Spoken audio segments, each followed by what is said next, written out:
And good evening, everyone. As we come on the air tonight, about 8,000 Duke customers are still without power. This storm is blamed for fires, flooding, and lots of other damage. We do have breaking team coverage of all of this for you from both sides of the river and what that system is doing now. Let's start with Kristen Swilley, who is live in Cleves. Kristen? And the Cleves Police Department just got its basement back to normal 2 weeks ago after it originally flooded in May. Now a sergeant tells me they're back to square one. Here we go again. They were just keeping their heads above water when this latest round of rain came rushing in. I think in some areas we had 2 feet of water in the basement, and it was moving water, so it was kind of a dangerous situation in itself. It quickly overwhelmed their drainage system, forcing them to call for backup. The fire department responded, started pumping water out and couldn't keep up for a while, but now we finally hit the breaking point. Sergeant David Bingle says no evidence or records were destroyed, but the officer's squad room, storage, and a holding area are all unusable. This definitely affects the way that we do business day to day. Bingle says flooding in Cleves is nothing new, but after having to clean up twice so far this year, the maintenance department and waterworks will do what they can to keep this from happening again. As far as level of water and speed of moving water, I think this was definitely worse.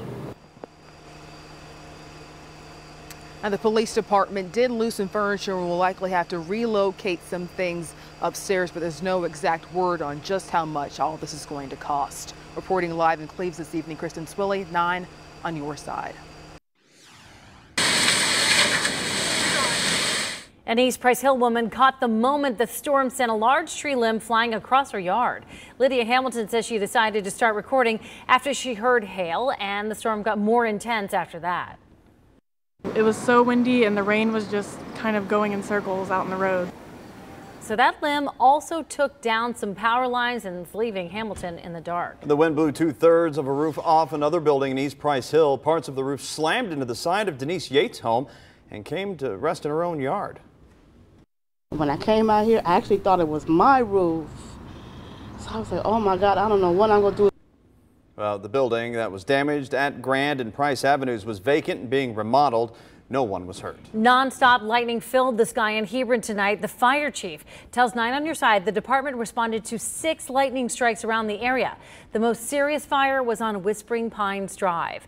9 on your side's Ashley Zilka joins us live from there with more on the storm's aftermath and some reaction from neighbors as well. Ashley. Well, Tanya, the Hebron fire chief tells me he has responded to 2, maybe even 3 lightning strikes in one night, but never 6. Take a look at some of this damage behind me. The fire started in the attic of this home and then quickly spread. It was loud. It was the lightning and thunder was like instantaneous. Don Johnston sat in his living room as the storm grew more intense. There was 3 or 4 lightning strikes and the TV went black.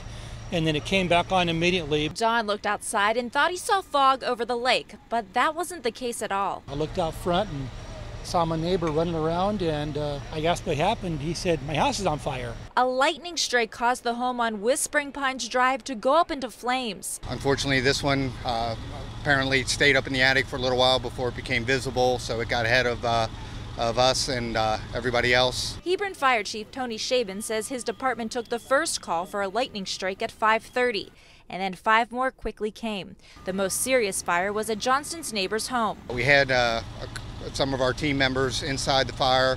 The conditions started changing, so we had to evacuate. The people who live in the home were able to get out in time. Neighboring fire departments helped Hebron throughout the night, responding to several homes. Chief Scheben has been a firefighter for decades, but he says this time is one for the books. Tonight was a different night for us. Obviously relieved and happy for our neighbors, and they're in really good spirits. Now, Chief Scheben says out of the 6 lightning strikes, 3 of them turned into fires. No one was injured in any of these incidents. Reporting live, Ashley Zilka, 9 on your side.